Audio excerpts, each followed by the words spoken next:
असतं त्याची जी दृष्टी असते त्या दृष्टीचं वर्णन करत असताना जो ज्ञानी भक्त असतो तो कोणत्याही देशात गेला, कालात गेला, वस्तू अथवा अवस्थेत ज्ञानी भक्ताचा अनुभव एकच असतो. आणि म्हणून एका ज्ञानी महात्म्याचं वर्णन करत असताना जगद्गुरु श्री तुकाराम महाराज या गवळणीच्या माध्यमातून रूपक करून बोलतात. कोण एक नारी नाम गवळण, तिने नंद नंदन आनंद कंदन गोपाल कृष्ण दृष्टीने जाता जाता पाहिला आणि त्याचा परिणाम असा झाला की ती भुलली, एवढी भुलली. तिने जो नंदनंदन गोपाल कृष्ण डोळ्याने पाहिला तो तिच्या मनात साठवला गेला आणि मुखाने ती त्याचं अहोरात्र गुणानुवाद गायन करू लागली. एवढी भुलली. त्या भुलल्याचा परिणाम असा झाला, घर विसरली, कुटुंब विसरली, संसार विसरली, जातीपाती विसरली. एवढंच नाही, देहाध्यास आणि ममाध्यासही विसरून ती भगवंताचे अखंड गुणानुवाद गाऊ लागली. आणि असं झाल्यानंतर आपल्याला माहिती आहे, एखादी तरुण उपवर झालेली मुलगी, सुंदर मुलगी, ती जर परमार्थ करू लागली आणि परमार्थाच्या नादात रंगून जाऊ लागली की समाज तिची अवहेलना केल्याशिवाय राहत नाही, समाज तिची विटंबना केल्याशिवाय राहत नाही. या रीतीने त्या गवळणीला सगळा समाज नावं ठेवू लागला. पण ती गोपी देखील एवढी श्रेष्ठ होती.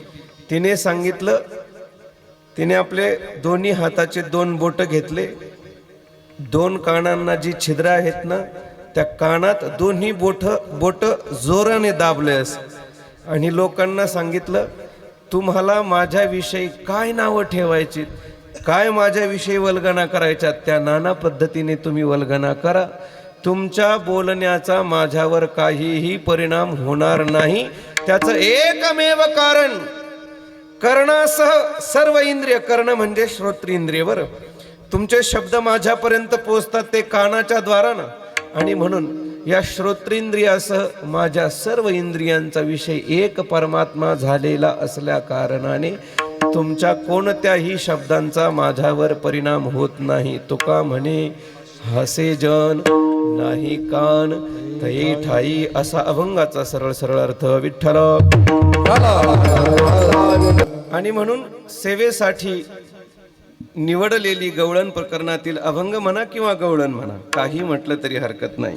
कारण जगद्गुरु श्री तुकोबारायांची अभंग गाथा आहे. अभंग म्हणजे काय, ज्याचा कोणत्याही कालात भंग होत नाही. आणि मग तेच आपण कीर्तनासाठी निवडत असतो. या गवळणीच्या द्वारा संत श्रेष्ठ जगद्गुरु श्री तुकाराम महाराज एका ज्ञात्या पुरुषाचं लक्षण प्रतिपादन करतात की ज्ञानी महात्माही जीवनात अनुभव घेत असतो आणि सामान्य जीव देखील जीवनात अनुभव घेत असतो. पण दोघाच्याही अनुभवात जमीन आसमानचं फरक आहे. फरक कोणता आहे तर लक्षपूर्वक ऐका. सामान्य जीव जेव्हा अनुभव घेतो, अनुभव कसा येतो याची ही एक प्रक्रिया सांगून जाईल. वर या माऊली. विठ्ठल विठ्ठल विठ्ठल. कोणताही जीव जेव्हा अनुभव घेतो, अनुभवाची प्रक्रिया अशी असते. ज्ञाता म्हणजे प्रमाता. थोडं लक्षपूर्वक ऐका. कोणत्याही वेळी अनुभूती येते तेव्हा त्रिपुटीची आवश्यकता असते. कोणीतरी एक जाणणारा असतो. ज्या साधनाच्या द्वारा ज्ञान होणार आहे ते साधन असावं लागतं आणि ज्या वस्तूचं ज्ञान होणार आहे ती वस्तू असावी लागते.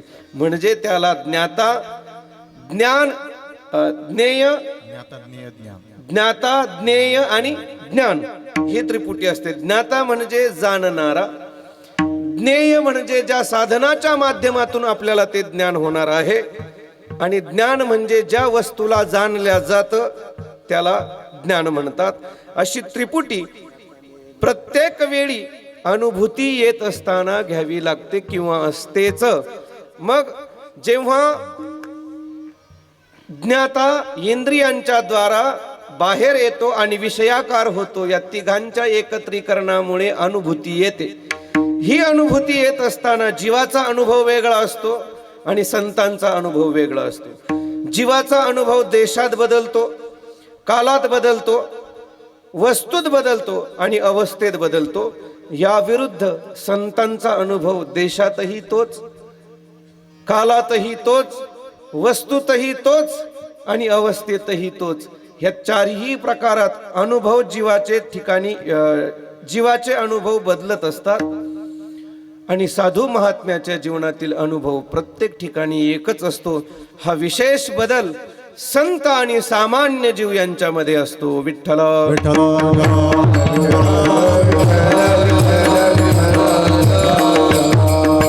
सामान्य जीवाचा देश बदलला की अनुभव बदलतो.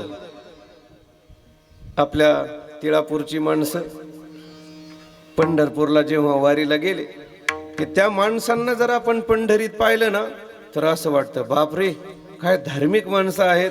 चंद्रभागेचं स्नान, प्रदक्षिणा, भगवंताचं बारीला लागून दर्शन, मोठा गंध लावलेला असतो, चांगले पांढरे शुभ्र कपडे घातलेले असतात, हातात वारकऱ्याचा सर्व पोशाख असतो, टाळ असता, पताका असते.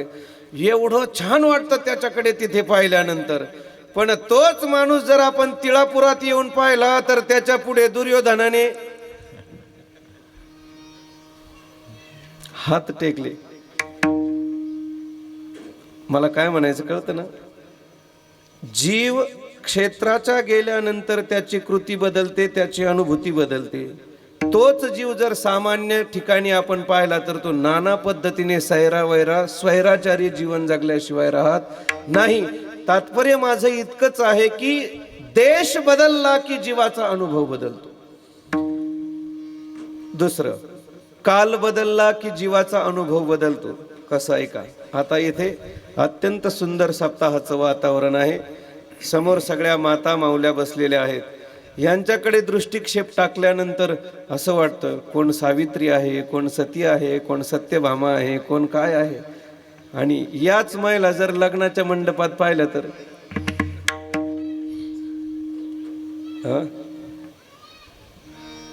राम राम, ते लग्नाचं सांगणं एवढं अवघड आहे. सगळं एवढा मेकअप, एवढा शृंगार, बाई लग्न कोणाचं, नटतय कोण, तर कोण तुला पाहायला बसलंय. बरं त्याच्यात थांबत नाही, इकडं लाल लाव, तिकडं लाल लाव, इकडं काळं लाव, तिकडं पिवळं लाव. एकदा आम्ही असंच कुठेतरी लग्नाला गेलो आणि एक मावशी हातात ती गंधाची वाटी घेऊन आली म्हणे, बाबा तुमचं करू का लाल. मी म्हणलो, बाई माझं आहे तसंच पांढरं राहू दे, तुझंच काय करायचं, लाल पिवळं हिरवं वाटुळं गोटुळं लांबुळं चिंबुळं तुझं जे करायचं ते कर, आमचं आहे तसंच पांढरं राहू दे. मला सांगा असं आहे की सप्ताहाच्या मंडपात असणाऱ्या स्त्रिया पाहिल्यानंतर अनुभूती वेगळी येते आणि त्याच लग्नाच्या गोंगाटात पाहिल्यानंतर त्या स्त्रियांची अनुभूती वेगळी येते. स्त्रिया त्याच असतात, पण काल बदलला का अनुभव बदलल्याशिवाय राहत नाही. विठ्ठल मुद्दा, वस्तू बदलली की अनुभव बदलतो. आपण रस्त्याने जात असताना एखादे हरिभक्तीपरायण दिसले की माणूस पळत येतो, पायातल्या चपला काढतो आणि त्यांच्या पायावर दंडवत करतो, प्रणाम करतो. आणि हरिभक्तीपरायणांना वाट लावून पुढून एखादा जर टिंब पिणारा आला की त्याला 4-2 शिव्या असडून मोकळा होतो. आता मला सांगा, हरिभक्तांनी तुम्हाला काय पोतभर धान्य दिलंय का? नाही. आणि यांनी काय तुमच्याकडून पैसे घेऊन पेलय का? तरी देखील माणूस शिव्या दिल्याशिवाय राहतो की नाही? का? वस्तू बदलली की माणसाचा अनुभव बदलतो. आमच्या माता मावल्या जर जेवत असतील आणि अचानक तो मृगाचा किडा, त्याला मिरुग म्हणतात आपल्या ग्राम्य भाषेत, तो जर निघाला तर बाई जेवता जेवता म्हणते, रंगूबाई अगं कुकाचा करंडा घे ग. तेवढा कुकाचा करंडा घेतीन, खरकाट्या हाताने का होईना पण त्याला हळद कुंकू लावीत. करंडा बाजूला ठेवता ठेवता जर तिकडनं ढेकण आला की लगेच टचकन मारीत. आता ढेकणाने काय हिचा बांध रेटलाय आणि त्या मिरगाने काय याच्यावर लगे पाऊस पाडलाय. पण माझं तात्पर्य इतकंच आहे की वस्तू बदलली की माणसाचा अनुभव बदलल्याशिवाय राहत नाही. अशी हजारो उदाहरणं सांगता येतील. आणि चौथा मुद्दा असा आहे की अवस्था बदलली की माणसाचा अनुभव बदलतो. जागृतीत जो अनुभव असतो तो सुषुप्तीत नसतो आणि जो सुषुप्तीत असतो तो स्वप्नात नसतो. जागृती, स्वप्न आणि सुषुप्ती या तीनही अवस्थेत जीवाचा अनुभव भिन्न भिन्न असतो. का भिन्न भिन्न असतो? तर सत्तांतर असतं. त्याच्यामुळे एका सत्तेतला विषय दुसऱ्या सत्तेत साधक बाधक होत नाही. आणि म्हणून लक्षपूर्वक ऐका, मला एवढ्या शब्दावरच, एवढ्या 4 मुद्द्यावरच कीर्तन करायचंय. जीवाचा देश बदलला की अनुभव बदलतो, काल बदलला की अनुभव बदलतो, वस्तू बदलली की अनुभव बदलतो आणि अवस्था बदलली की अनुभव बदलतो. या रीतीने जीवाचा प्रत्येक ठिकाणी अनुभव बदलत असतो. पण या उलट ज्ञानी महात्म्याचा, संतांचा, ज्यांना भगवंताचा अनुग्रह झालेला आहे आणि काय म्हणू आपण, त्याची अशी धारणा झालेली आहे की ज्ञाता, ज्ञेय आणि ज्ञान ही त्रिपुटीच ज्यांच्या जीवनातील संपलेली आहे, त्यांना जिथे जिथे जे जे काही दिसेल ते सर्व हरिरूप दिसल्याशिवाय राहत नाही. जे जे दृष्टी दिसे,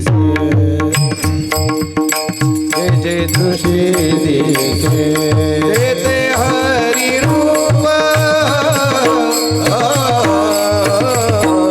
जे जे दृष्टी दिसे, जे जे दृष्टी दिसे,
ज्ञाता पुरुष असतो ना, त्याच्या जीवनातील त्रिपुटी संपलेली असते. म्हणजे काय?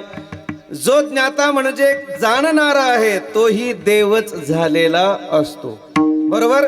ज्याच्या द्वारा ज्ञान होणार आहे ते ज्ञेय म्हणजे इंद्रिय, त्यांचा विषय देखील देवच झालेला असतो.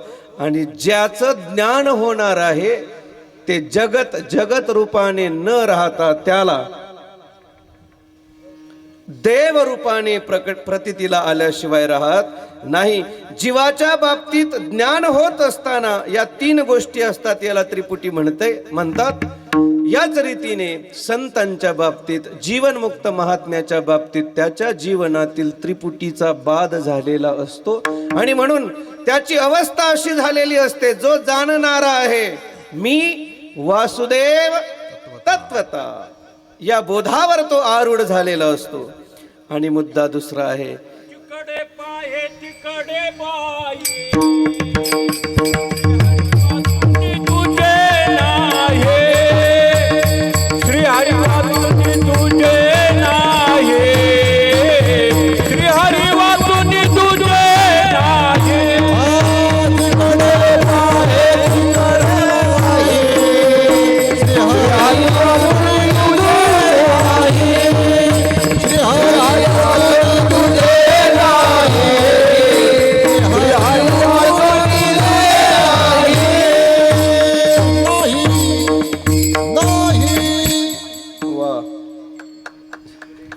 बर.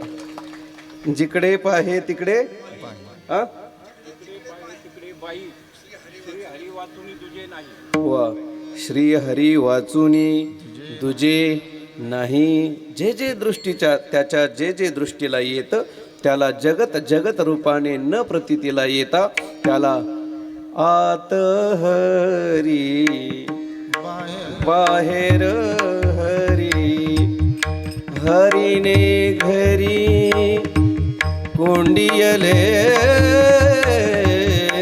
हरीने कामा घातला चिरा. ही अवस्था त्या जीवनमुक्त महात्म्याच्या जीवनात निर्माण झालेली असते. आणि म्हणून त्याच्या जीवनात जी जी अनुभूती येते, अनुभव येतो ना, सामान्य जीवासारखा अनुभव साधू महात्म्याला येत नाही. कसं येत नाही तर मी आता सांगितलंय, दृष्टीला जे पडतंय तो देवच आहे ही भावना त्याच्या अंतःकरणात दृढ झालेली असल्या कारणाने त्याला जग जग रूपाने न वाटता ज्ञान रूपाने प्रतीतीला येतं. त्याचं एकमेव कारण आहे बरं. सामान्य माणसाची जी नजर असते ना ती उपाधीची असते. आठवलं म्हणून सांगतो. सामान्य माणसाची नजर उपाधीची असते आणि ज्ञात्या पुरुषाची नजर ही उपहिताकडे असते. सामान्य पुरुषाची नजर विशेषणाकडे असते, ज्ञात्या पुरुषाची नजर विशेषाकडे असते. सांगून जाईल बरं का. आपण लहानपणीपासून सर्वांनाच कुत्रे मारायची सवय आहे. म्हणजे आपण तेच उद्योग केले असं मला म्हणायचं नाही, पण आपल्या घराकडे कुत्रा आल्यानंतर सहज म्हणते, भाळू तेवढं कुत्रं मार रे. मग दगड घेऊन त्या कुत्र्याच्या मागं लागायचं. बरोबर. कुत्र्याला दगड मारला तर काय होतं? कुत्र्याला दगड मारला तर कुत्र दगडाच्या दिशेने पळतं. लक्ष द्या बरं का. याच्यात प्रत्येक शब्दाला 2-2 अर्थ आहेत. जे लक्षपूर्वक ऐकतील त्यांना कळेल. कारण शस्त्र शब्द ही दुधारी तलवार आहे.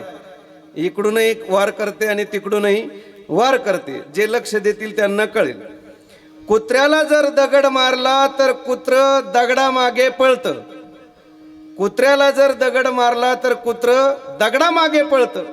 आणि वाघाला जर दगड मारला तर दगड मारणाऱ्याच्या पाठीमागे. हा बोला बोला. कुत्र्याला दगड मारला तर कुत्र दगडामागे पळतं आणि वाघाला जर दगड मारला तर वाघ ज्या दिशेने दगडाला त्याच्याकडे गेल्याशिवाय राहत नाही. इथेच मला भेद सांगायचा आहे. सामान्य जीव आणि संत यांचा जो दृष्टिकोन आहे ना, आता गेल्या 8 दिवसापासून लोक म्हणतात, वा महाराज कथा लय भारी झाली, कथा लय भारी झाली, कथा लय भारी झाली. तुमच्या दृष्टीने ते बरोबर आहे. तुमचा प्रतिक्रिया प्रतिसाद देणं योग्यच आहे, हे बरोबर आहे. पण तुम्ही गौरव करता म्हणून आमच्या सारख्याने हुरळून न जाता ही सर्व भोलेनाथांची कृपा आहे अशी दृष्टी आपण ठेवली पाहिजे. नाहीतर मग कुत्र जसं दगडामागे पळतं तसं होईल ते. आणि म्हणून जाता जाता प्रार्थना करतो, येथे आम्ही बोलताना जरी तुम्हाला दिसत असलो तर आमच्या नादी लागू नका, आमची पूजा करू नका, आम्हाला मोठे म्हणू नका, काहीच म्हणू नका. जर तुम्ही तसं कराल तर कदाचित कुत्र्यासारखी गंमत होईल, दगडामागे पळणं होईल.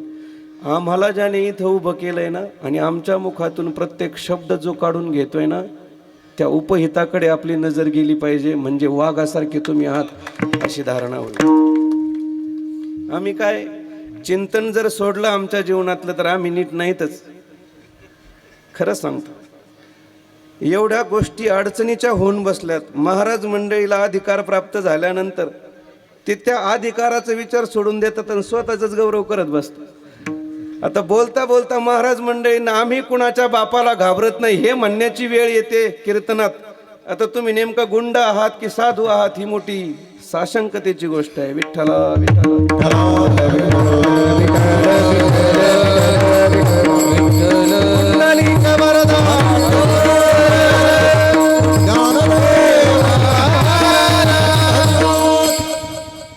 जाता जाता सांगेल, आम्ही जेव्हा कंबर बांधून समाजाला 4 हिताच्या गोष्टी सांगतो ना, आम्ही आधी त्या आत्मसात केल्या पाहिजे. तुम्ही किती मोठे आहात हे तुमच्या बोलण्यातून आणि कृतीतून प्रगट होत असतं. आणि म्हणून ऐका, जर माझ्यासारखा 150 आणा म्हणत असेल मी मोठा भक्त आहे, मी मोठा ज्ञानी आहे, मी अमुक आहे तमुक आहे, अरे पण तुझं ज्ञान कृतीतून बोंब मारतंय ना. विद्या विनयेन शोभते. वारकरी संप्रदाय जो अंतर्मुख भक्त आहे ना, त्याच्या वृत्तीचा विचार करत असताना जगद्गुरु श्री तुकोबाराय बोलतात बर का त्यासवर, कोण्याही जीवाचा न घडो मत्सर, वर्म सर्वेश्वर पूजनाचे विष्णुमय जग. वैष्णवांचा धर्म भेदाभेद भ्रम अमंगळ. जी माणसं उच्च स्तराला जाऊनही त्यांच्या जीवनातील भेद दृष्टी जात नाही, त्यांना पुढे समग्र दुःखाला सामोरं जावं लागतं. याला इतिहास साक्षी आहे. विठ्ठला म्हणून भक्त, ज्ञानी आणि सामान्य जीव यांच्यातील त्रिपुटीचा बदल असतो. सामान्य जीवाला जगत जगत रूपाने प्रतीतीला येतं, आणि जे साधू महात्म्य आहेत त्यांना जगत जगत रूपाने प्रतीतीला न येता देव रूपाने प्रतीतीला आल्याशिवाय राहत नाही. आणि म्हणून जीवाचा देशात गेल्यानंतर अनुभव बदलतो, कालात गेल्यानंतर अनुभव बदलतो, वस्तूत गेल्यानंतर अनुभव बदलतो, अवस्थेत गेल्यानंतर अनुभव बदलतो. या उलट संतांचा कोणत्याही देशात जा, अनुभव तोच आहे. शून्य स्थावर जंगम व्यापुनी राहिला अकळ. बाप रखुमा देवीवरू विठ्ठलो सकळ. विस्तल विस्तारला जनी सप्तही पाताळे भरुनी.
प्रत्येक जनाजनात विठ्ठल व्यापून भरलेला आहे. सप्तही पाताळे भरुनी विठ्ठल व्यापक त्रिभुवनी. चराचरात त्रिभुवनात तोच ठेचून भरलेला आहे. ही धारणा कुणाची असते तर ज्ञात्या पुरुषाची असते. आणि सामान्य पुरुषाचं मी तुम्हाला सांगितलं, पंढरपुरात पाहिला की अनुभव वेगळा, खेड्यावर पाहिला की अनुभव वेगळा. पण जीवनमुक्त महात्मा जो असतो त्याला कुठेही गेला तर त्याचा अनुभव बदलत नाही. दुसरा मुद्दा, काल बदलला की माणसाचा अनुभव जसा बदलतो, या रीतीने संतांचा अनुभव बदलत नाही. कोणत्याही कालात जा, देव कालही होता, आजही आहे आणि उद्याही असणार आहे. कोणत्याही कालात गेले तरी संतांचा अनुभव तोच असतो, तोच असतो. देवाचं अस्तित्व कालही होतं, आजही आहे आणि उद्याही असणार आहे, ही जीवनमुक्ताची धारणा असते. अजून तिसरा मुद्दा, वस्तू बदलल्यानंतर जसा जीवाचा अनुभव बदलतो, गाढव पाहिल्यानंतर बुवा पाहिल्यानंतर अनुभव बदलतो. आपण अजून ते मृगाचा किडा पाहिल्यानंतर आणि ढेकण पाहिल्यानंतर अनुभव बदलतो. या रीतीने साधू महात्म्याच्या जीवनात वस्तू कोणतीही जरी असली तरी अनुभव परमात्म्याचाच आल्याशिवाय राहत नाही. देश काळ वस्तू भेद मावळ आत्मा निर्वाळला निर्विकार, आत्मा निर्वाळला निर्विकार, आत्मा निर्वाळला निर्विकार.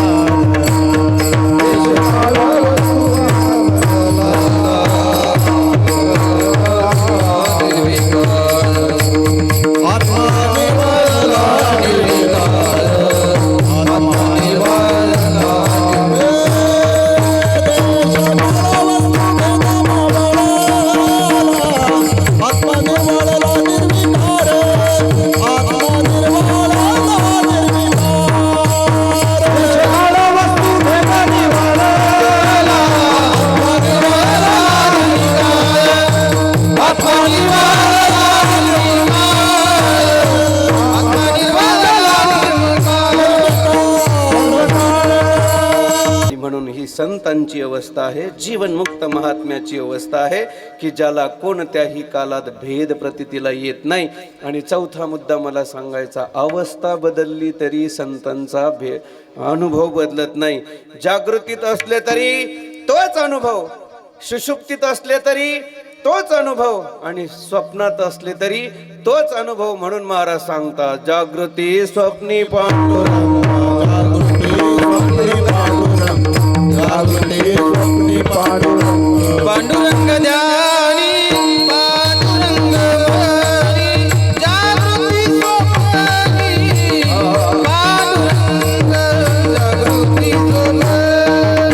पांडुरंग ध्यानी पांडुरंग मनी, जागृती स्वप्नी पांडुरंग, जागृती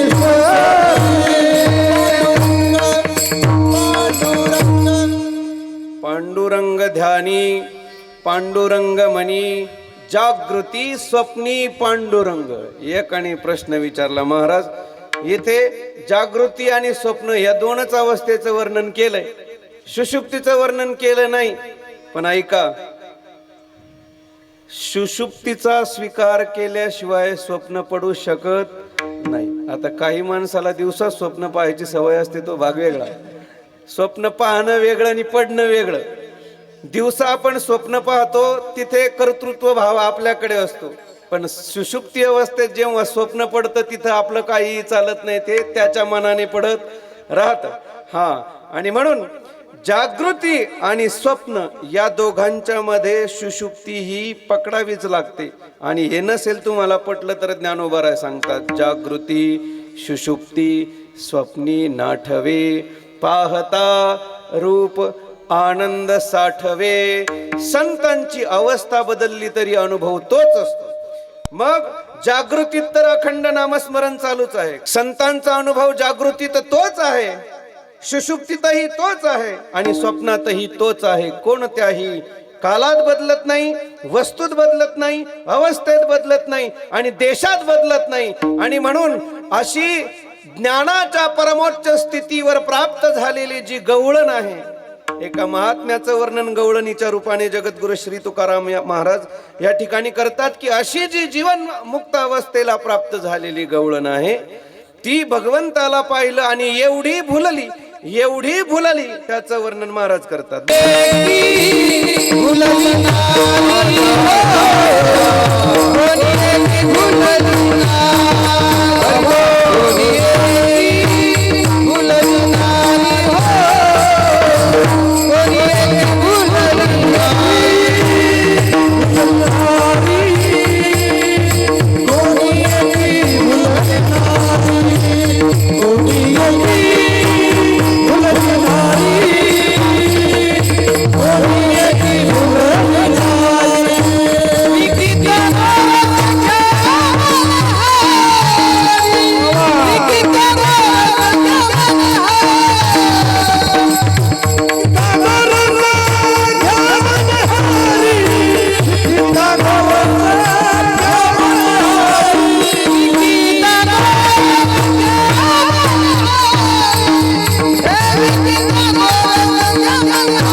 की भुलली नारी विकिता गोरस घ्या म्हणे हरी. एक जीवनमुक्त अवस्थेला प्राप्त झालेली गवळण तिने हरी डोळ्याने पाहिला आणि एवढी भुलली. पहा बरं, भुलल्यानंतर दोन गोष्टीत बदल होत असतो. एक, त्याची कृती बदलल्याशिवाय राहत नाही आणि त्याची भाषा बदलल्याशिवाय राहत नाही. गवळण भगवान गोपाल कृष्णाला पाहिल्यानंतर एवढी घाबरली, एवढी भुलली, तिची कृतीही बदलली आणि तिची भाषाही बदलली. माणसं भुलल्यानंतर या दोन रीतीने बदलतात, कृती बदलते आणि भाषा बदलते. एक मनुष्य दररोज गंगेच्या स्नानाला जायचा. एक दिवस सकाळीच उठला आणि आपलं धोतर काखेत घेतलं, बगलात घेतलं, दात घासत घासत गंगेवर स्नानाला चालला. तिथे जाऊन धोतर खाली ठेवलं आणि स्नानासाठी गंगेत उतरणार, तोच मोठा भुजंग समोर आला. एवढा घाबरला, धोतर बगलेत घेतलं आणि गंगेच्या काठाने पळत सुटला. समोरून माणसं येत होते, त्यांनी विचारलं, ए रामभाऊ, अरे का म्हणून पळतो, काय झालं, एवढा का घाबरलास? त्याने सांगितलं, गंगेवर आंघोळीला गेल्यानंतर एवढा मोठा भुजंग निघाला, एवढा मोठा साप निघाला, गंगा बगलात घेतली, धोत्राच्या काठाकाठाने पळायला लागलो म्हणे. तांबोळा अरेच रामभाऊंना अजून कळालंच नाही. तांबोळा लांब्या घेऊन पळ्यापळ्यानं ओढत आलो. तांबोळा लांब्या घेऊन पळ्यापळ्यानं ओढत आलो. तांबोळ्या लांबा घेऊन पळ्यापळ्यानं ओढत आलो, वड्यावड्यानं पळत आलो. वा, टाळी वाजू एकदा. विठ्ठला. काय गंगा बगलात घेऊन धोत्राच्या काठाने पळतो, बरोबर आहे ना? काय म्हणायचंय, धोतर बगलात घेऊन गंगेच्या काठाने पळतोय असं म्हणायचं सोडून एवढा घाबरला, गंगा बगलात घेऊन धोत्राच्या काठाकाठाने पळतोय. माणूस भीतीने बोलतो बरं का, कधी कधी आनंदाने हे माणूस बोलतो. एकदा काय झालं, एका ठिकाणी आम्ही गेलो आणि अचानक त्या बाईच्या घरी जाणं झाल्यामुळे तिला एवढा आनंद झाला, झाडून घेऊ की सतरंजी आथरू की बसायला देऊ की चहा करू, काहीच कळणार, सारी धांदल उडून गेली. माता मावल्यांना जीवनात भगवंताने खूप प्रेम दिलेलं आहे आणि म्हणून कोणी अतिथी येत असताना त्याचं पूजन करण्यासाठी घरातल्या स्त्रीचं अंतःकरण असं उफाळून येतं, काय काय त्यांच्यासाठी करू आणि काय काय नाही. आणि मी जाता जाता सांगेल, आपल्या जीवनातील स्त्रीच्या अंतःकरणात अतिथी पूजन हा श्रेष्ठ भाव असल्यामुळेच आपलं कुटुंब सही सलामत जिवंत आहे. आणि म्हणून आतिथ्य पूजन हे स्त्रीकडूनच होत असतं आणि म्हणूनच स्त्री आपल्या भारतीय संस्कृतीचा काय आहे, रत्न आहे, नाक आहे. असो, त्या घरी गेल्यानंतर बाईला एवढा आनंद झाला, पाणी प्यायला दिलं, तोपर्यंत पटकन चहा उकळायला टाकला. बाईला सांगितलं, ताई आम्हाला जास्त वेळ नाही, पटकन जायचं, इथून जात होतो म्हणून आलो. एवढा आनंद झाला, चहाकडे काही लक्ष, बोलण्याकडे काही लक्ष, पाहुण्यांकडे काही लक्ष, करता करता दुधाचा आणि ताकाचा तांब्या शेजारीच ठेवलेला होता. दूध टाकण्याऐवजी तांब्या ताकाचाच उचलला आणि दिला चहात ओतून. आता काय झालं, तिची काय बदलली, कृती बदलली. याला कृती बदलणं म्हणतात. भुलल्यामुळे किंवा आनंदामुळे भुलली आणि भुलल्यामुळे तुझी कृतीही बदलली आणि आनंदामुळे बोलणंही बदलतं. एकदा पिंपळगावचा शिंपी नगरला ते शिंपी काम करण्याला शिकायसाठी जायचं आणि जाता जाता, पूर्वीचा काळ होता, जंगलाचे दिवस होते, रस्ते एवढे चांगले नसायचे. रात्री त्याला यायला उशीर झाला आणि चोर त्याच्या समोर आले. हे खबरदार, काय तुझ्या खिशात असेल, जवळ असेल ते काढ, चल, कोण तू आणि कुठे चाललास? ते एवढं घाबरलं, म्हणला मी शिंपळगावचा पिंपी. आता पिंपळगावचा शिंपी का शिंपळगावचा पिंपी? माणूस भुलतो, भीतीने भुलतो, आनंदाने भुलतो. याच रीतीने एकदा राजा आल्यामुळे एवढा आनंद झाला आणि घाईघाईत घरच्यांना सांगू लागला, अरे राजापूरचा कोला आला अतरंजी 17.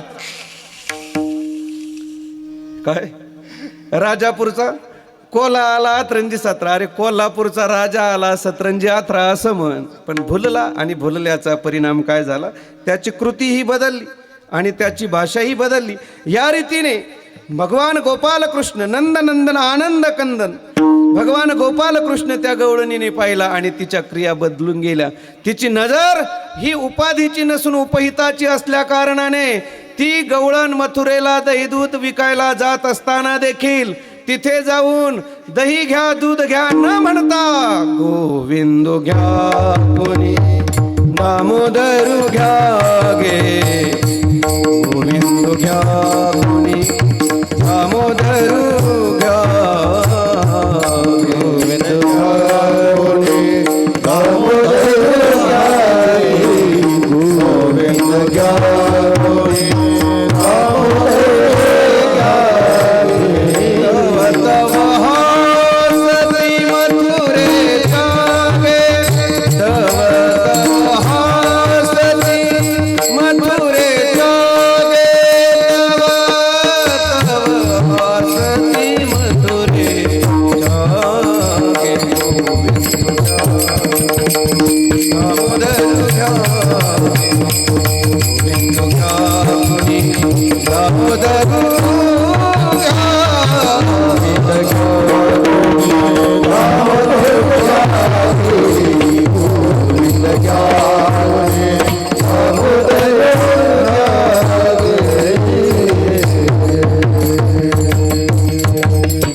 घ्या कुणी दामोदरू घ्या गे तव तव हासती मथुरेच्या गे. गवळण सर्व गवळणी डोक्यावर मडका घ्यायचा माठ घ्यायचा त्याच्यात दही दूध घ्यायचा आणि मथुरेच्या बाजारला विकायला गेल्यानंतर पेठेतून फिरत असताना म्हणायच्या गोविंद घ्या कोणी दामोदरू घ्या. आता मला सांगा त्यांच्या डेऱ्यात काय होतं? दही दूध होत आणि म्हणत काय होत्या? त्यांच्या डेऱ्यात दही दूध असताना देखील म्हणत काय होत्या? गोविंद घ्या दामोदर घ्या. आता मला सांगा त्यांचं हे म्हणणं बरोबर आहे की चुकीचं आहे? बोला. गवळणींचं ते म्हणणं बरोबर आहे की चूक आहे? बानकर पाटील, गवळणींचं म्हणणं बरोबर आहे की चूक आहे? नक्की लक्षपूर्वक सांगा बरं. गवळणींचं म्हणणं बरोबर आहे की चूक आहे? बरं व्यासपीठावरचे सांगा. गवळणींचं म्हणणं बरोबर आहे.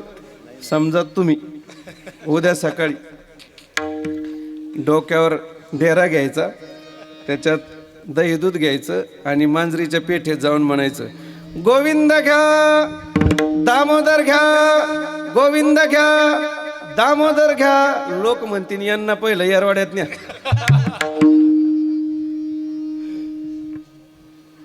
ऐका, गवळणींचं ते म्हणणं चुकीचं असतं तर तुकोबारायांनी गाथेत त्याला स्थान दिलं नसतं. त्यांचं ते म्हणणं बरोबरच आहे. याचं एकमेव कारण गवळणींची दृष्टी, गवळणी ते डेऱ्यातलं दही दूध न पाहता दध्योपहित चैतन्य पाहत होत्या, दुग्धोपहित चैतन्य पाहत होत्या.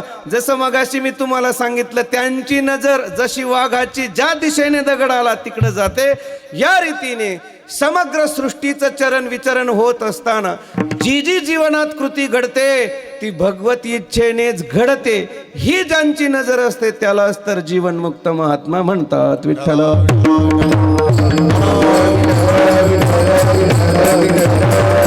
आणि म्हणून गवळणींची जी नजर आहे ना ती उपाधीची नसून उपहिताची आहे. दध्योपहित चैतन्य त्या पाहतात, दुग्धोपहित चैतन्य पाहतात.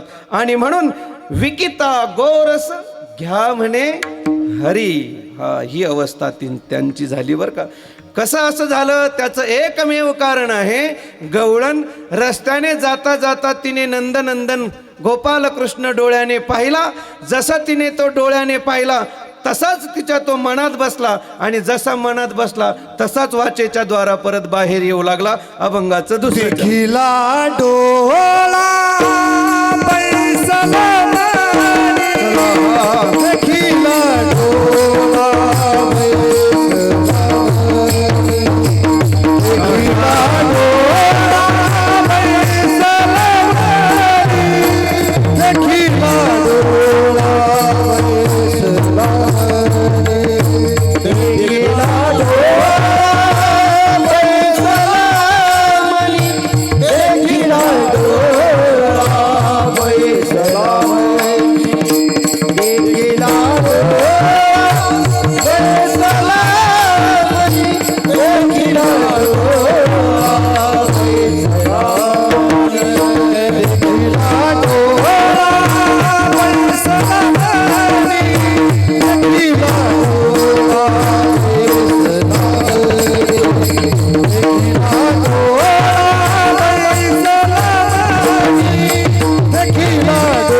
तोची वदनी उच्चारी. त्या गवळणीने जो गोपाल कृष्ण दृष्टीने पाहिला तोच तिच्या मनात साठवला गेला आणि हृदयात निरंतर त्याचं चिंतन करू लागली. त्याचा परिणाम मुखाने देखील तेच तिच्या बाहेर येऊ लागलं. आणि म्हणून जाता जाता सांगेल बरं का, माणसाच्या अंतःकरणात जे जे विषय असतात, माणूस कितीही दाबून ठेवण्याचा प्रयत्न केला तरी त्याच्या आत जे आहे ना तेच बाहेर आल्याशिवाय राहत नाही. आणि म्हणून माणसाने वरवर जीवन जगत असताना आपण फक्त समाजाचा विचार करतो. मला समाज चांगला म्हटला पाहिजे यासाठी आपल्या सर्वांची मरमर चाललेली आहे. पण ही मरमर माणसाने करू नये, सहज जीवन व्यतीत करावं. या ठिकाणी आपले सामाजिक कार्यकर्ते साहेबराव पाटील म्हसे या ठिकाणी उपस्थित आहेत. जोरदार टाळ्यांनी त्यांचं स्वागत आपण करायचं आहे. त्याचप्रमाणे रवी भाऊ म्हसे हे या ठिकाणी उपस्थित आहेत. त्याचप्रमाणे आपल्या मेळाच्या रस्त्यासाठी ज्यांनी बरेच पाठपुरावे केले ते आपल्या सर्वांचे लाडके आदरणीय अशोक भाऊ बिडगर, या सर्व आशिष. हां, नेमकं असंच होतं आमचं सगळं ग्रंथात लक्ष, त्याच्यामुळे जे पाठ असलेले नावही आठवत नाहीत. चला तुम्ही थोडं समजून घेत जा आम्हाला, म्हणजे बरोबर जमतं. आणि या ठिकाणी आपले कारखान्याचे चेअरमन बानकर पाटील उपस्थित आहे. सर्व नेते मंडळीसाठी आपण जोरदार टाळ्या वाजवायच्या. ते सर्वांना खूप धन्यवाद. चला, देखिला डोळा बैसला म्हणी तोची वदनी उच्चारी. जे माणसाच्या आत दडलेलं असतं तेच मुखात आल्याशिवाय राहत नाही. जगद्गुरु श्री तुकाराम महाराज बोलतात, अंतरीचे धावे स्वभावे बाहेरी धरिता हे परी आवरेना. आणि म्हणून अंतःकरणात याला त्याला द्वेष मत्सर काम क्रोध आदी विकारांना स्थान देण्यापेक्षा माणसाने भगवत भक्तीला स्थान दिलं पाहिजे. आणि भगवत भक्तीला एकदा आपण अंतःकरणात स्थान दिलं रे दिलं की आपल्या मुखातून जगाविषयी देखील प्रेमाचे 4 वाक्यच निघाले तर निघतील, नाहीतर अखंड मुखातून नामस्मरण निघल्याशिवाय राहणार नाही. आणि म्हणून जाता जाता सांगेल, आपलं जे अंतःकरण आहे ना सज्जनांनो, हे अंतःकरण फार पवित्र आहे. एवढं पवित्र आहे की कदाचित मंदिरापेक्षाही श्रेष्ठ जागा कोणती असेल तर ते माणसाचं अंतःकरण आहे. आपण भक्ती करतो पण देवाला आणून मंदिरात बसवतो आणि इथेच खरी अडचण निर्माण होते. देवाला मंदिराची अपेक्षा नाही, कारण ते तर त्याचं मूर्तिरूप असतंच. देवाला जीवाकडून एकच अपेक्षा आहे, तुम्ही मंदिरात माझी प्रतिष्ठा करून फक्त अगरबत्ती ओवाळू नका, तुमच्या मनरूपी मंदिरात जागा स्वच्छ करा. एकदा तुम्ही जागा स्वच्छ केली रे केली की मी तिथे येऊन विराजमान झाले. यवनी गोपाळ राही तेथे, यवनी गोपाळ राही तेथे, यवनी गोपाळ राही तेथे, यवनी गोपाळ राही तेथे. तुका मन चिंता कर रे निर्मला, मन चिंता कर रे निर्मला, तुका मन चिंता कर रे निर्मला, तुका मन चिंता कर रे निर्मला. यवनी गोपाळ राही तेथे, यवनी गोपाळ राही तेथे,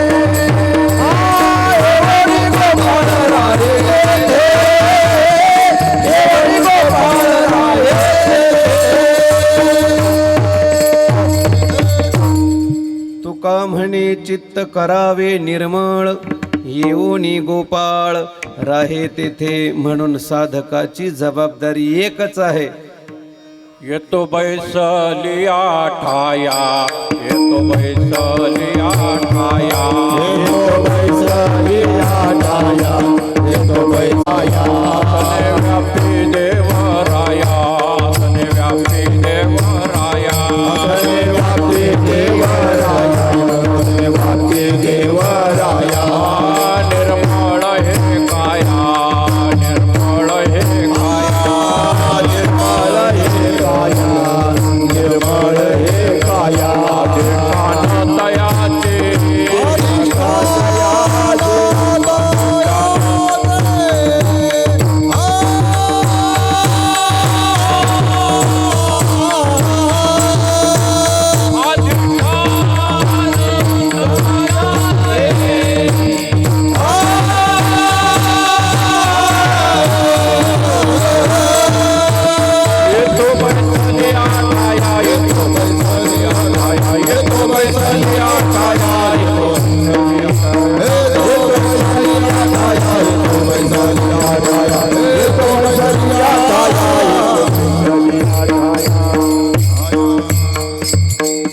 बैसलिया ठाया. अर्थात या प्रमाणाचा आशय असा आहे की अंतकरणात भगवंताला वास करण्याची इच्छा असते. कोणाच्या अंतकरणात? भक्ताच्या अंतकरणात वास्तव्य करण्याची इच्छा देवाला असते. पण भक्ताची जबाबदारी एकच असते, अंतकरण शुद्धी. अंतकरण शुद्धी जोपर्यंत होत नाही तोपर्यंत भगवंत आपलासा होत नाही. आणि म्हणून लक्षपूर्वक ऐका, चित्त आपलं एवढं पवित्र आहे, एवढं पवित्र आहे, नको त्या विकारांचं आधिपत्य त्या चित्ताच्या ठिकाणी एकत्रित करून हा कचरा कुंडी आपल्या चित्ताला मानसाने बनवू नये. याच्या विरुद्ध मानसाने जाणीवपूर्वक आपल्या हजारो जन्मातील परंपरेने जे जे दोष स्वतःच्या अंतःकरणात आलेले असतील ते दोष त्याचं परिशीलन करून एका एका दोषाची निवृत्ती कशी करता येईल. आणि जसं आपण ग्राम स्वच्छता अभियान राबवतो ना, तसं माणसाने मन स्वच्छता अभियान राबवलं पाहिजे. जोपर्यंत मन शुद्धी अभियान राबवत नाहीत तोपर्यंत अंतःकरण शुद्धी होत नाही. आणि जोपर्यंत अंतःकरण शुद्धी होत नाही तोपर्यंत हृदय स्थित असलेल्या परमात्म्याचं ज्ञान आपल्याला होत नाही. माणसं वरवरच्या शुद्धीला फार किंमत देतात, स्वच्छ कपडे घालतात, दररोज नवनवीन साबणांनी अंग धुतात, नवीन तेल लावतात, नवीन सेंट लावतात, काय करायचं ते करतात. पण जाता जाता सांगेल, जर अंतःकरण शुद्धी नसेल, मनच स्वच्छ होत नसेल तर बाहेरच्या शुद्धीला फारशी किंमत नाही. मला असं म्हणायचं नाही आपण बहिर्शुचीला किंमत देऊ नये, ती द्यावीच, दिलीच पाहिजे. पण त्याच्या समवेत अंतरशुद्धीकडे देखील माणसाने लक्ष दिलं पाहिजे. कारण आपण बाहेर तर फार दिवे लावण्याचा प्रयोग करतो, दररोजच कुठाने त्याच्यासाठी चाललेत. काय? फक्त बाहेर दिवे लावायचे, बाहेर दिवे लावायचे. अरे पण आतला अंधकार आहे त्याचा कधी विचार केलास की नाही? आणि म्हणून मोठे मोठे स्वतःला ज्ञानी म्हणून घेणारे माणसं देखील त्यांच्या अंतःकरणातला अज्ञानाचा अंधकार अजून दूर झालेला नाही असं पाहायला मिळतं. आणि म्हणून एका ठिकाणी सुंदर सांगितले बरं का, ऐका. हरी मन कालातन उज्ज्वलले कर, पापी क्या इतरा रे, घर में घोर अंधेरा भर कर, बाहर दीप जलाते रे.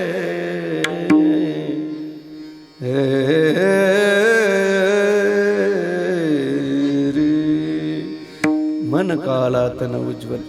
तात्पर्य एवढंच आहे, घर में घोर अंधेरा भरकर बाहर दीप जलाते.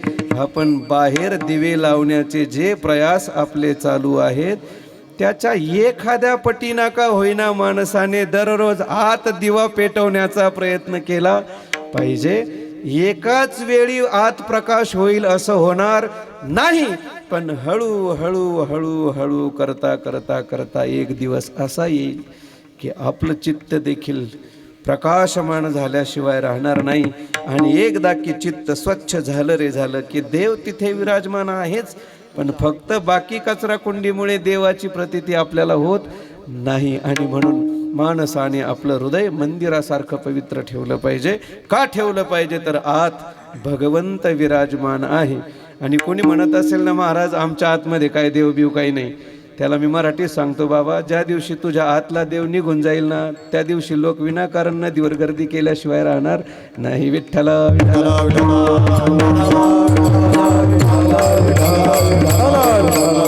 आणि म्हणून त्या गवळणीच्या जीवनात तिने नंदनंदन गोपाल कृष्ण पाहिला, तिच्या हृदयात मनात तिने तो साठवला आणि अंतःकरणात देव साठवल्याचा परिणाम त्या तिच्या मुखातून देखील देवाचे गुणानुवादच बाहेर पडू लागले. देखिला डोळा, डोळ्याने जो पाहिला, देखिला डोळा बैसला मनी, तो माझ्या मनात येऊन विराजमान झाला. आणि त्याचा परिणाम तोची वदनी, मुखाने देखील त्याचाच जयघोष कायम सुरू झाला.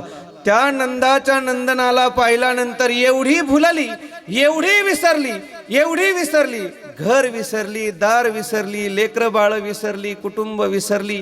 एवढंच नाही, शरीर विसरली, देह विसरली, याच्या पुढे जाऊन देहाध्यास विसरली, मम अध्यास विसरली. आणि अखंड भगवंताचे गुणानुवाद गाऊ लागली. अभंगाचं 3रं चरण. आपुलियाचा विसर भोळा, आपुलियाचा विसर भोळा,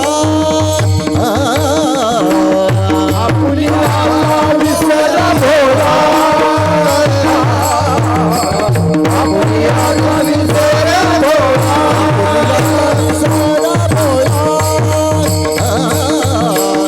आपुलियाचा विसर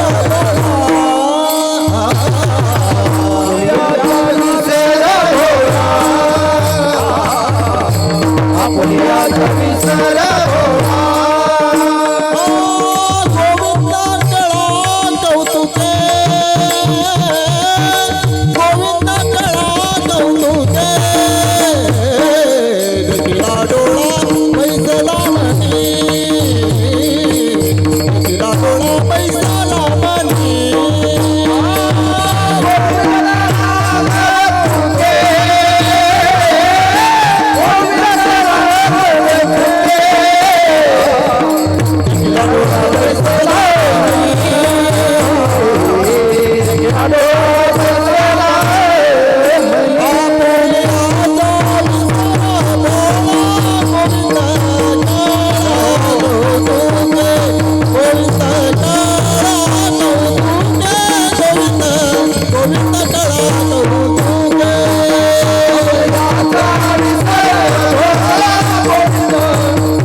आपुलियाचा विसर भोळा, गोविंद कळा कौतुके.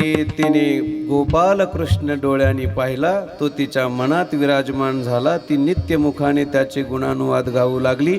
त्याचा परिणाम ती स्वतःला विसरली. येथे आपण जरा लक्ष देण्याची गरज आहे बरं. आपण परमार्थिक ज्या ज्या कृती करतो, मोठमोठे आयोजन करतो, नियोजन करतो, कथा कीर्तनांचे नियोजन करतो, हे सर्व कशासाठी आहे माहिती आहे का? फक्त परिवर्तन होण्यासाठी. जीव हा स्वभावताच पाप कर्म करणारा आहे, चुकीच्या क्रिया करणारा आहे. म्हणून जीवाने आयुष्यभर तेच करत बसलं पाहिजे असं काही नाही. या कार्यक्रमांच्या माध्यमातून संत, भगवंत, साधू, ऋषीमुनी या वाङ्मयाच्या द्वारा आपण आपल्या जीवनाशी कुठेतरी तडजोड करून त्यांच्या जीवनाशी आपलं परिशीलन केलं पाहिजे, मोजमाप केलं पाहिजे आणि हळूहळू त्या कथा कीर्तनांच्या द्वारा स्वतःत परिवर्तन करून घेतलं पाहिजे. याच्यासाठी हे भव्य दिव्य उत्सव असतात. आणि हजारो वर्ष आपण ते करून जर आपल्यात परिवर्तन होत नसेल तर हे नाही केलेलं बरं. आपल्यात परिवर्तन झालं पाहिजे. माणसाने, काही माणसांचे स्वभाव खुणशी असतात, त्याने स्वतःला बदलून घेतलं पाहिजे. काही माणसाचे स्वभाव द्वेष करण्याचे असतात, त्याने स्वतःला बदलून घेतलं पाहिजे. काही माणसं धनाचे लोभी असतात, त्याने प्रत्येक गोष्ट सांगता येईल पण तेवढं सांगून वेळ घ्यायचा नाही. ज्या ज्या त्रुटी आपल्या जीवनात स्वतःला स्वतःच्या चुका कळत असतात, पण माणूस जाणीवपूर्वक त्याच्याकडे काय करतो? गोंडस दुर्लक्ष करतो. कशासाठी? स्वार्थ आडवा येतो ना. आणि म्हणून ज्या ज्या त्रुटी आपल्या स्वभावात असतील, माणसाने त्या त्या काय केल्या पाहिजेत? बाजूला केल्या पाहिजेत, सारल्या पाहिजेत. जर गवळणींच्या चित्तात परिवर्तन होऊ शकतं तर आपल्या चित्तात का होऊ शकत नाही याचा विचार आपण केला पाहिजे. आणि म्हणून त्या गवळणीवर एवढा परिणाम झाला, ती भगवान गोपाल कृष्णाला आणि त्याच्या नामाला, त्याच्या रूपाला एवढी भुलली की ती स्वतःलाही विसरली, घरदार विसरली. तिच्या कानापर्यंत शब्द आले. नदीला धुणं धुवायला गेल्यानंतर असा घसरा देत होत, दगड असा तिरका करावा लागतो. नदीला धुणं धुत असताना मी बालपणी पाहिले, आमच्या माता मावल्या असा दगड तिरका ठेवायच्या खालून, त्याला एका बाजूने असं दगड लावायचा, परत तिरका दगड ठेवायचा आणि असं लुगडं घेऊन घसरा देत असताना एक हात पुढे आणि एक हात मागे, या रीतीने असं धुणं धुत असताना कृष्ण आला हे शब्द तिच्या कानापर्यंत आले आणि तिने दृष्टीने तो गोपाल कृष्ण पाहिला आणि तिची काय अवस्था झाली. जगद्गुरु श्री तुकाराम महाराज बोलतात, चिरे चोळी आता धुता विसरती, चिरे चोळी आता धुता विसरती, ऊर्ध्व लक्ष लागले कृष्णमूर्ती, ऊर्ध्व लक्ष लागले कृष्णमूर्ती, चोळी आता धुता विसरती, चिरे चोळी आता धुता विसरती, ऊर्ध्व लक्ष लागले कृष्णमूर्ती, ऊर्ध्व लक्ष लागले कृष्णमूर्ती.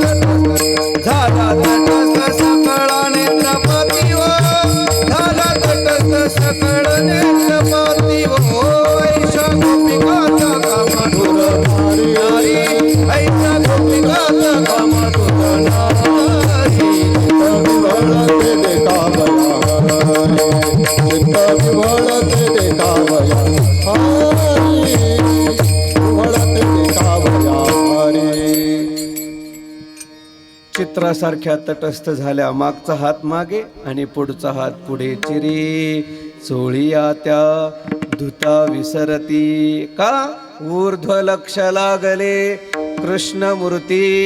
परिणाम काय झाला, कोण नाठवे, कोण कुळयाती, कोणत्या कुळात जन्माला आली, स्त्री आहे की पुरुष आहे, हा भेद संपला, अधिकार भेद संपला, कुलभेद संपला. नाना प्रकारचे जे सर्व भेद समाजाने निर्माण करून दिलेले आहेत ते सर्व त्या विसरल्या आणि चित्रासारख्या तटस्थ झाल्या. का झाल्या, तो नंदनंदन आनंद कंदन भगवान गोपाल कृष्ण दृष्टीने पाहिला आणि परिणाम असा झाला की त्यांच्या सर्व क्रिया बंद पडल्या. सर्व क्रिया बंद पडल्या. या पद्धतीने अनेक आपल्याला गवळणी पाहता येते. कशा कशाचा परिणाम, जसं इथे या प्रमाणातून कृष्णाला पाहिल्यानंतर तटस्थ झाल्या, याच रीतीने भागवतात त्याचं असं वर्णन केलेलं आहे की भगवान वेणूच्या स्वराने देखील गवळणी काय झाल्या, भुलल्या आणि भुलून एवढ्या तटस्थ झाल्या. त्याचा परिणाम कुणाकुणावर झाला नाथ महाराजांनी सुंदर वर्णन केलं बरं का. भगवंताच्या रूपाने भुलतात, भगवंताच्या गुणानुवादाने भुलतात, भगवंताच्या वेणूने भुलतात. कसं भुलतात ऐका. भुलविले वेणुनादे, वेणू वाजविला गोविंदे, भुलविले. जुन्या ज्या गवळणी आहेत ना, जुन्या ज्या चाली आहेत ना, त्या ऐकायला फार सोप्या वाटतात, पण मागे म्हणणाऱ्याला हे पेटी वाजवणाऱ्याला सहजासहजी पट्ट्या सापडत नाही. ते खूप अवघड आहे. जुनं जे संगीत होतं ना फार विस्तृत होतं. मी आता सांगतो बरं का, किती भारतीय संगीत किती प्रगल्भ आहे. या चालीतून मला आपल्याला दाखवून द्यायचंय. धो धो वाहणारी यमुना, भरधाव वेगात वाहणारी यमुना. जसं आपण मुळा प्रवरा नदीला पूर आल्यानंतर पाहतो की भरधाव वेगात ते पाणी धावत असतं, अशी भरधाव वेगात धावणारी यमुना माता, तिच्या कानापर्यंत भगवंताच्या वेणूचा स्वर गेल्यानंतर तिच्यावर देखील कसा परिणाम झाला पहा बरं का. भरधाव वाहणारी यमुना अशी आकुंचित पावली, कुंठित पावली आणि तिचा जो वेग होता तो आकृष्ट झाला. ते चालीतून वेग कसा आकृष्ट झाला ते ऐका. पांगुळले यमुना जळ, झाला का स्पीड कमी. पांगुळले यमुना जळ. अजून काय झालं, आकाशात विचरण करणारे पक्षी, पक्षी राहिले निष्ठळ. अजून काय झालं, तृणचरे म्हणजे गायी वासर चरण्याकरता गेलेले असताना त्या ज्या गायी होत्या त्या चारा खाण्याचं विसरल्या. बछडे आईच्या म्हणजे गाईच्या कासेला तोंड लावलेलं असताना दूध प्यायचं देखील विसरले आणि चित्रासारखे तटस्थ झाले. तृणचरे लुब्ध झाली पुच्छवाहोनिया ठेली. कशाचा परिणाम? नादन समाये त्रिभुवनी, नादन समाये त्रिभुवनी, एका भुलला जनार्दनी, भुलविले वेणुनादे. भगवान गोपाल कृष्णांच्या वेणूने फक्त गोपींवरच परिणाम झाला असं नाही, वृक्षावर झाला, यमुनेवर झाला, गाई वासरावर झाला, तृणचऱ्यांवर झाला, सर्वांवर झाला, पशुपक्ष्यांवर झाला, सजीवावरच झाला असं नाही, निर्जीवावर देखील झाला. मी आपल्याला एक प्रश्न विचारतो. भरधाव वाहन वेगाने धावणारी जी यमुना आहे तिचं जळ सजीव आहे की निर्जीव आहे? हे आपलं घरी गेल्यावर विचार करा आणि पुढच्या वेळी आल्यावर मला सांगा. विठ्ठला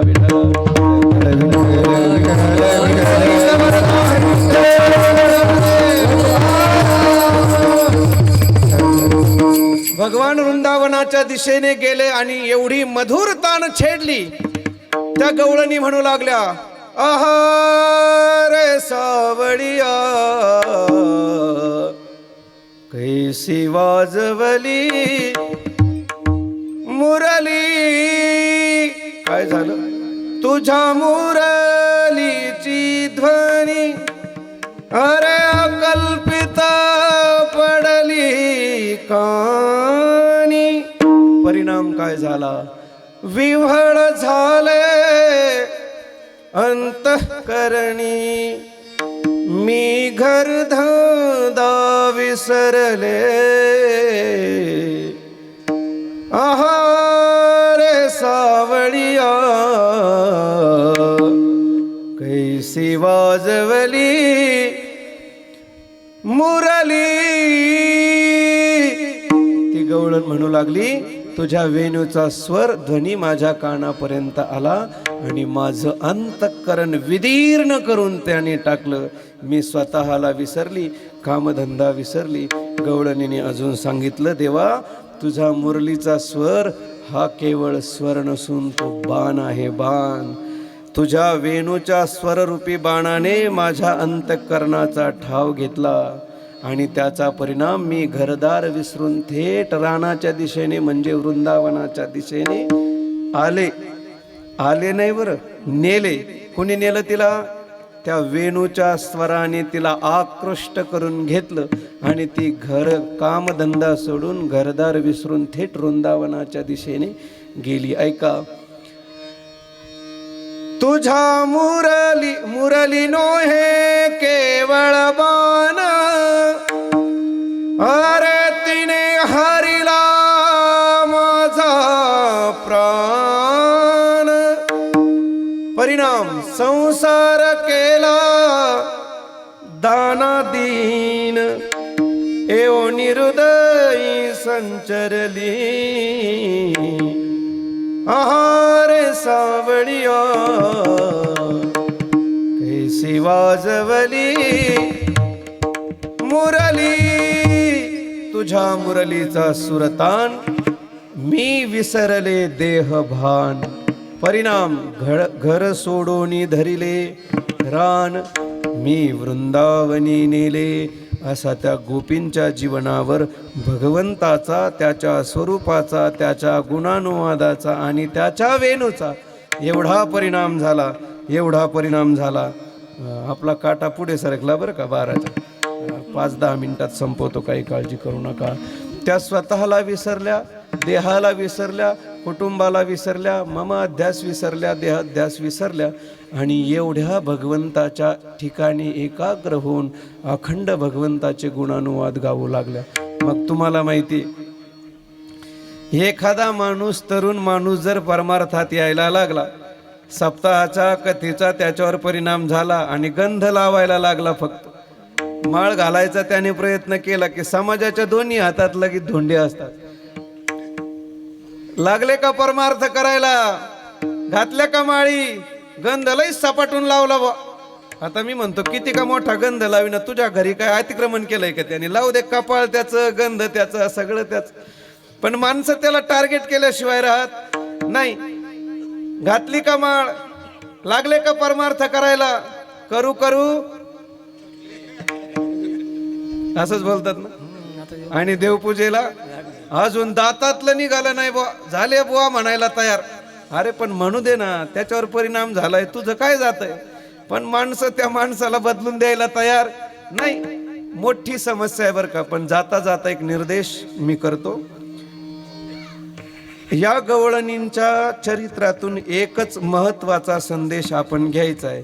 जी जी माणसं श्रेष्ठ कार्य करायला लागतात, म्हणजे तुम्ही समाजापासून वेगळं काहीतरी करायला निघाला की समाज तुम्हाला मागे खेचल्याशिवाय राहत नाही. याचं काय कारण आहे? समाजाला तुम्हाला त्यांच्या लेवलला ठेवायचं असतं. तुमची उंची वाढायला लागली की समाज तुमचे टंगडे खेचल्याशिवाय राहत नाही. पण जाता जाता सांगेल, गवळणींनी इथे काय केलं माहिती का? गवळणींनी सांगितलं, तुम्हाला माझ्याविषयी काय ओरडायचं तेवढं ओरडा, मी माझ्या कानात बोट घातले, तुमचे शब्द माझ्यापर्यंत येऊ शकत नाही, माझ्यावर तुमचा कोणताही परिणाम होत नाही. त्या जनाबाईंनी देखील परमार्थ करत असताना जनाबाईला लोक नावं ठेवू लागली. जनी म्हटली, तरुण तगडी सुंदर दिसायला असून त्या शिंप्याच्या कार्ट्याच्या नादी लागली. तुला काही कळतं का? तुला काही कळतं का? समाज काय म्हणेल? जनाबाईने सांगितलं, ती आता भाषा माझ्या वयाला शोभत नाही पण तरी सांगतो.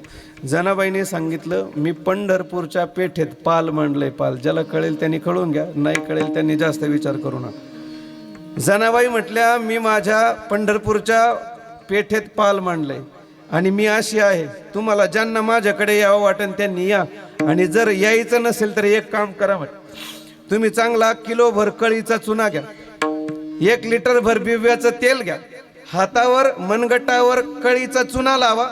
कळीचा चुना लावला की अगोदर कळीचा चुना लावा आणि त्याच्यावर बिव्याचं तेल घाला आणि दोन्ही हाताने मोठ्याने बोंबला की जनी लय नालायक, जनी लय नालायक, तुमच्या कोणत्याही शब्दाचा परिणाम माझ्यावर होणार नाही.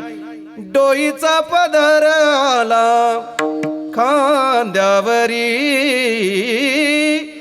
भरल्या बाजारी जाईन मी, पंढरीच्या पेठे मांडियले पाल, मनगटावरी तेल घाला तुम्ही,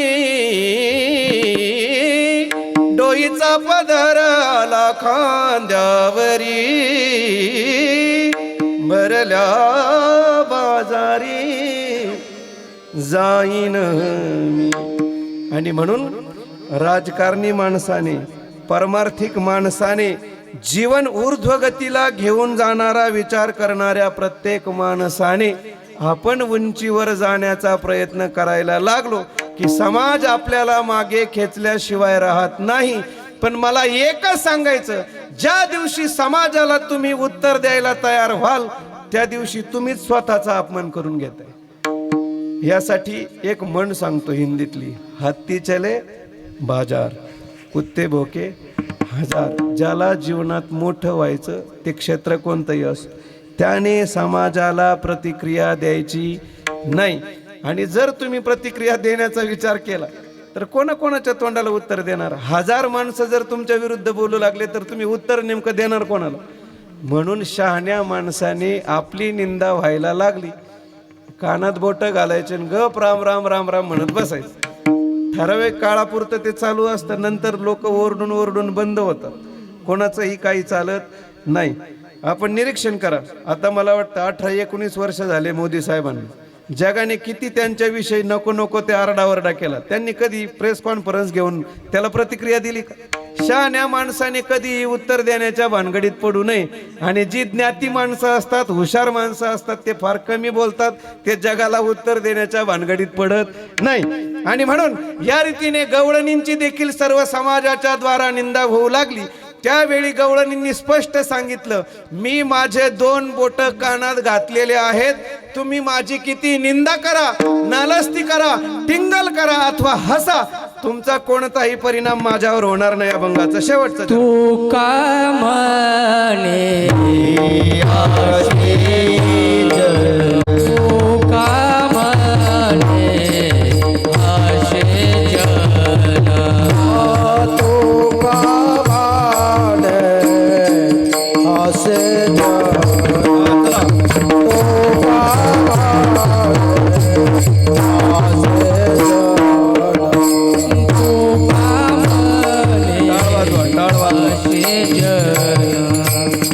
तू का म्हणे आशे जन तो कामाने असे जन तो कामाने असे जन नाही कानात ये ठाई नाही कानात ये ठाई देखिला डोळा बैसला मनी देखिला डोळा बैसला मनी नाही कानताये ठाये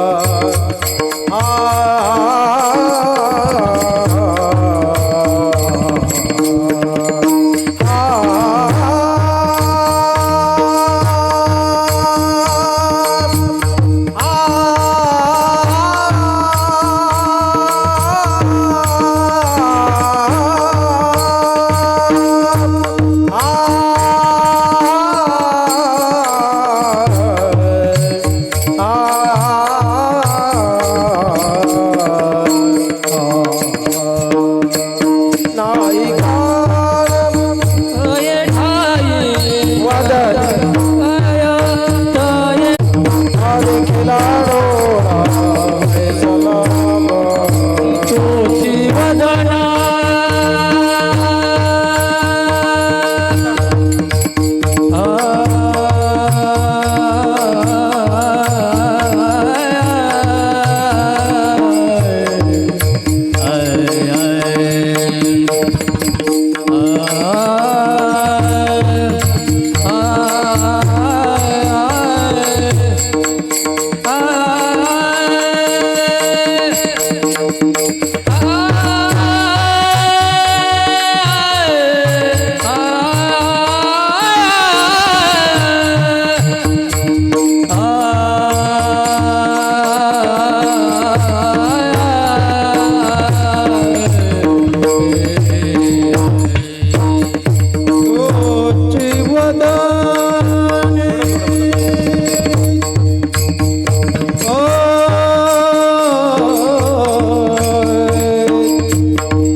आय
भोळा भरणे देखिला डोळा बैसला सर्वांनी हात उंच करायचे मोठ्या प्रेमाने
तुका म्हणे हासे जन नाही कान तै ठाई देखिला डोळा बैसला म्हणी तोची वदनी उच्चारी.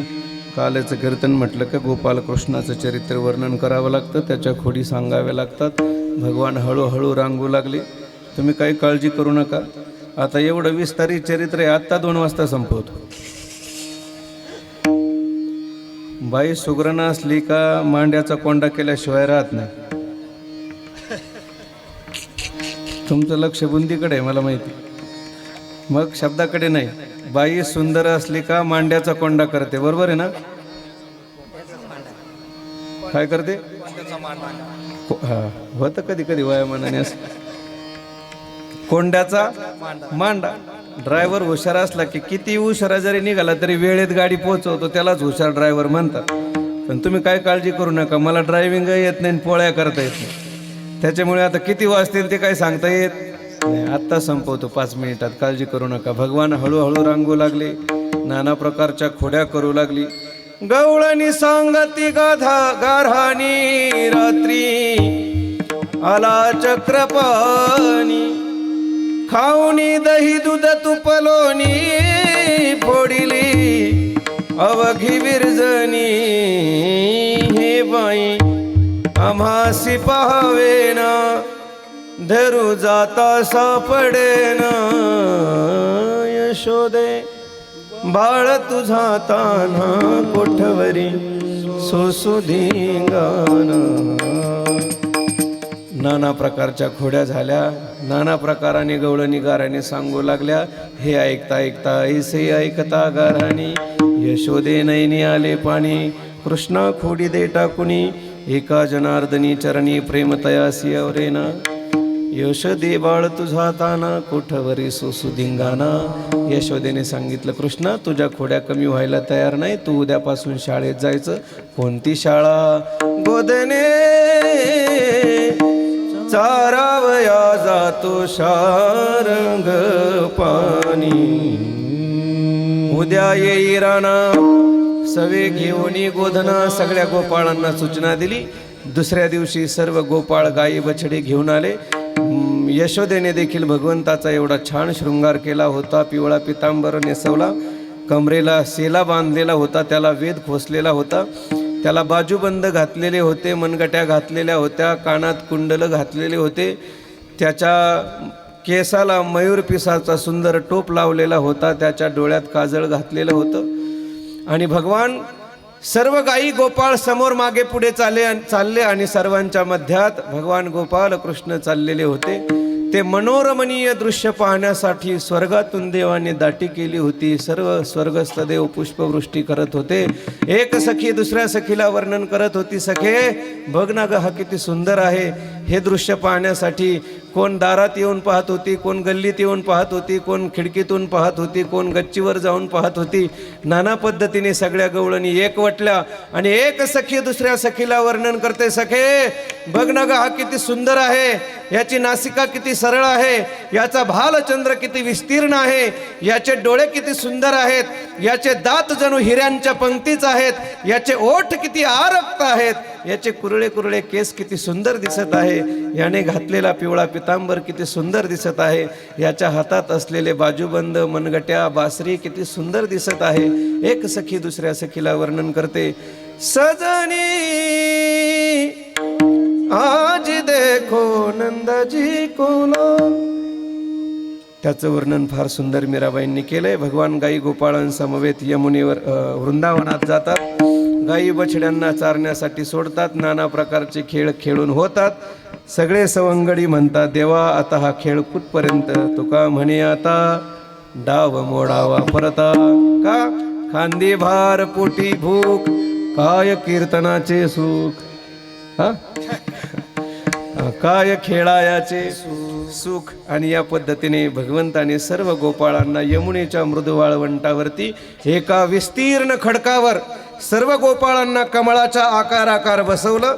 सर्वांच्या मध्यभागी भगवान गोपाल कृष्ण बसले, सर्वांच्या शिदोऱ्या एकत्रित केला, त्याचा काला तयार केला, बोटाच्या सांदीत लोणची ठेवली आणि भगवान गोपाल कृष्ण प्रत्येक भक्ताकडे स्मित हास्य करून प्रत्येक भक्ताच्या मुखात तो काल्याचा कवळ स्वतःच्या हाताने एकाच वेळी भरवत आहे.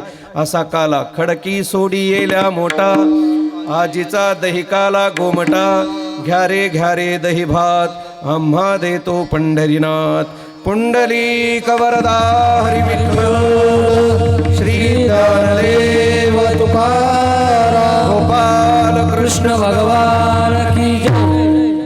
या रीतीने यमुनेच्या मृदू वाळवंटावरती काला झाला. भगवंताने गोपाळांसमवेत जो काला केला तीच दिव्य परंपरा अजतागायत आपल्या वारकरी परंपरेत चालू आहे. आपण महाराष्ट्र सोडला आणि वारकरी परंपरा सोडली की इतर राज्यात काला आपल्याला कुठेही अनुभवायला मिळत नाही. हे आपल्यावर असलेले वारकरी संतांचे उपकार आहेत की आपल्याला भगवान गोपालकृष्णाचा प्रसाद म्हणून काला खायला मिळतो. असो, झालेली सेवा भक्त काम कल्पद्रुम भगवान श्री संगमेश्वर चरणी प्रार्थना समर्पित करतो. जे योग्य असेल ते माऊली ज्ञानोबाराय, तुकोबाराय, वेदशास्त्र आणि गुरुवर यांचं आहे. जे अयोग्य असेल ते माझ्या अल्पबुद्धीचे दोष आहेत. गेल्या 8 दिवसांपासून आपण सर्वांनी खूप मोठं योगदान देऊन, सहयोग देऊन या भव्य दिव्य कार्यक्रमाचं सुंदर नेतृत्व केलं. आपण सर्वांनी खांदा दिला म्हणून हे एवढं मोठं शिवधनुष्य आपण पेलू शकलो, अन्यथा हे काहीही शक्य नव्हतं. म्हसेसाहेब रात्री किमान 2 ते 2.5 हजार लोक होत, पण मी जाता जाता आपल्या माहितीकरता सांगून जाईल, एकाच वेळी सगळी लोक बसली आणि 10व्या मिनिटाला जेवायला सुरुवात झाली. याच्यापेक्षा तत्परता किती असली पाहिजे.